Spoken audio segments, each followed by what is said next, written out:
वार्षिक परीक्षा 2025-26 के लिए कक्षा 5 और 8 के छात्रों के रजिस्ट्रेशन के ऑप्शन RSKMP पोर्टल पर दे दिए गए हैं, जिनसे आप अपनी शाला के छात्रों का रजिस्ट्रेशन कर सकते हैं। आइए देखते हैं कि किस प्रकार से रजिस्ट्रेशन करना है और इसमें सबसे पहला कार्य हमें क्या करना होगा। तो इसके लिए सबसे पहले तो हमें किसी भी ब्राउज़र में RSKMP पोर्टल को ओपन करना है। पोर्टल ओपन करने के लिए एड्रेस बार में टाइप करें rskmp.in। इतना टाइप करके इसे सर्च कर लें। जैसे ही हम सर्च करेंगे हम लॉगिन पेज पर आएंगे, जहां हमें अपने यूनिक आईडी और पासवर्ड से लॉगिन करना है। पासवर्ड जनरली आपकी डेट ऑफ बर्थ होती है, यदि आपने चेंज नहीं किया है तो। अब जैसे ही हम इसमें लॉगिन करेंगे तो एक नया इंटरफेस हमारे सामने आ जाएगा, जहां से हम छात्रों का रजिस्ट्रेशन कर पाएंगे। रजिस्ट्रेशन करने के लिए आप देखेंगे कि ऊपर एक ऑप्शन दिया गया है कक्षा 5-8 एग्ज़ाम 2025-26। इस पर जैसे हम क्लिक करते हैं तो रजिस्ट्रेशन करने के और अन्य भी इसमें ऑप्शन दिए गए हैं। साथ ही इसमें आप देखें तो नीचे कुछ बॉक्स बने हुए हैं, जिसमें कक्षा 5-8 एग्ज़ाम 2025-26 का भी एक बॉक्स दिया गया है। इस पर भी क्लिक करके आप छात्रों का रजिस्ट्रेशन कर सकते हैं। तो जैसे हमने बॉक्स पर क्लिक किया तो यहाँ पर देखेंगे आपकी 6 ऑप्शन दिए गए हैं। अब यहाँ पर सबसे पहला कार्य आपको क्या करना है, जैसे हम ऑप्शनों पर चर्चा कर लें तो पहला ऑप्शन है छात्रों के रजिस्ट्रेशन करने का। दूसरा जो ऑप्शन इसमें दिया गया है छात्रों को जोड़ने का। थर्ड जो ऑप्शन, जिन छात्रों को आप वेरीफाई कर लेंगे उन छात्रों की PDF लिस्ट आप यहाँ से चेक कर सकते हैं। चौथा जो ऑप्शन इसमें दिया गया है छात्रों को ढूंढने का, ट्रैक करने का। पांचवा जो ऑप्शन इसमें दिया गया है कि यदि RSKMP पोर्टल पर कम छात्र प्रदर्शित हो रहे हैं तब आप एजुकेशन पोर्टल 3.0 में जितने छात्र हैं उन सभी छात्रों को RSKMP पोर्टल पर ला सकते हैं इस ऑप्शन पर क्लिक करके। और लास्ट जो ऑप्शन है स्टेटस चेक करने का, रजिस्ट्रेशन स्टेटस चेक करने का।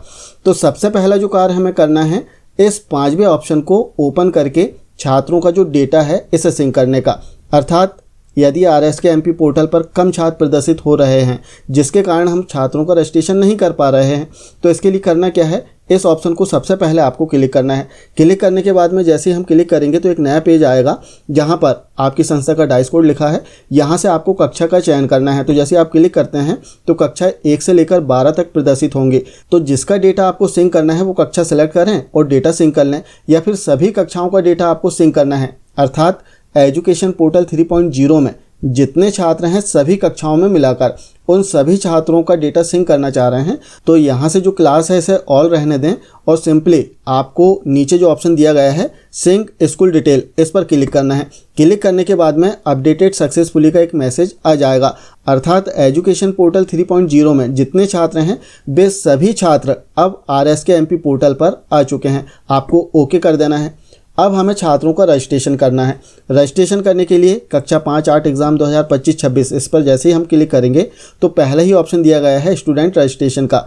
इस पर क्लिक करके इसे ओपन करना है। ओपन करने के बाद में यहाँ से कक्षा का चयन कर लें कि किस कक्षा के छात्रों का हमें रजिस्ट्रेशन करना है। कक्षा 5 और 8 जो भी कक्षा आपको सेलेक्ट करना हो वो यहाँ से सेलेक्ट कर सकते हैं। तो हमने कक्षा 5 सेलेक्ट किया। सिंपली शो पर हम क्लिक करेंगे। शो पर क्लिक करने के बाद में आप देख सकते हैं कि हमारी संस्था में जितने छात्र हैं उन सभी छात्रों के नाम नीचे आ चुके हैं। अब छात्रों के रजिस्ट्रेशन के लिए आप देखेंगे कि छात्रों के नाम के सामने सबसे लास्ट में एक राइट का आइकॉन बना हुआ है। सिंपली हमें इस पर क्लिक करना है रजिस्ट्रेशन करने के लिए। तो हम क्लिक करते हैं। जैसे हम क्लिक करेंगे तो एक बॉक्स में छात्र की डिटेल ओपन हो जाएगी। अब यहाँ पर ध्यान देने वाली बात कि छात्र की कुछ डिटेल ऐसी है जिनमें आप करेक्शन नहीं कर सकते, जैसे संस्था का डाइस कोड, समग्र आईडी या फिर कैटेगरी की हम बात करें तो इसमें आप करेक्शन नहीं कर पाएंगे, फ्रीज रहेगा ऑप्शन। आप यहाँ पर करेक्शन कर सकते हैं छात्र के नाम पर, डेट ऑफ बर्थ में, छात्र की जो जेंडर है इस पर। इसके अतिरिक्त छात्र के माता पिता के नाम में इसमें आप करेक्शन बिल्कुल कर सकते हैं। दूसरी बात यहाँ पर महत्वपूर्ण बात बताना चाहेंगे कि छात्रों के जो नाम हैं, माता पिता के नाम हैं या जो भी जानकारी, डेट ऑफ बर्थ वगैरह, इसमें यदि आप अपडेट कर रहे हैं तो बहुत ही सावधानी से करें और दस्तावेजों के आधार पर करें, क्योंकि विगत सत्रों में हमने देखा कि छात्रों के प्रवेश के समय काफ़ी समस्याएं होती हैं। तो बहुत ही सावधानी से आपको छात्र की सभी जानकारियों को यहाँ से अपडेट करना है। तो छात्र का नाम यदि करेक्शन करना हो तो यहाँ से आप करेक्शन कर सकते हैं, एडिट कर सकते हैं। छात्र की जो डेट ऑफ बर्थ है यहाँ पर क्लिक करके डेट ऑफ बर्थ जो है इसमें भी करेक्शन कर सकते हैं। कक्षा आपको फ्रीज मिलेगी। यहाँ पर सिंपली छात्र की जो प्रवेश पंजी क्रमांक है अर्थात दाखिल क्रमांक वो लिख देना है। इसके बाद में यदि छात्र दिव्यांग है तो यहाँ से आपको यस करना होगा और जो दिव्यांगता की कैटेगरी है वो अगले बॉक्स से बताना होगा कि किस प्रकार से छात्र दिव्यांग है। क्योंकि छात्र दिव्यांग नहीं है तो हम यहाँ से नो कर देते हैं। आगे यदि हम देखें तो छात्र का जो जेंडर है यदि त्रुटिपूर्ण प्रदर्शित हो रहा है तो यहाँ से आप चेंज कर सकते हैं। छात्र की जो कैटेगरी है वो यहाँ से आप चेंज नहीं कर पाएंगे। इसके बाद हम देखें तो माता पिता का नाम, पेरेंट्स का जो मोबाइल नंबर है वो देखने के लिए मिल जाएगा। साथ ही यहाँ से हमें छात्र का जो माध्यम है, परीक्षा का माध्यम, वो सेलेक्ट करना है। तो जैसे हम क्लिक करेंगे तो यहाँ पर 4 माध्यम हमें मिलेंगे, हिंदी, अंग्रेजी, उर्दू और मराठी। तो छात्र का जो भी परीक्षा का माध्यम हो वो सेलेक्ट कर लेना है। इसके बाद में अब विषय का चयन आपको नीचे बॉक्स में करना होगा। तो फर्स्ट लैंग्वेज, यहाँ पर हमें फर्स्ट लैंग्वेज, छात्र की जो प्रथम भाषा है वो बताना होगा। तो जैसे अंग्रेजी माध्यम का छात्र है तो यहाँ पर फर्स्ट लैंग्वेज अंग्रेजी आएगी, और यदि हिंदी माध्यम का छात्र है तो प्रथम भाषा हिंदी आएगी। तो हम यहाँ से प्रथम भाषा हिंदी कर लेते हैं। सेकंड जो लैंग्वेज है वो यहाँ पर ऑटो सेलेक्ट हो गई है। अब यहाँ पर एक बॉक्स और दिया रहता है थर्ड लैंग्वेज का, तृतीय भाषा का।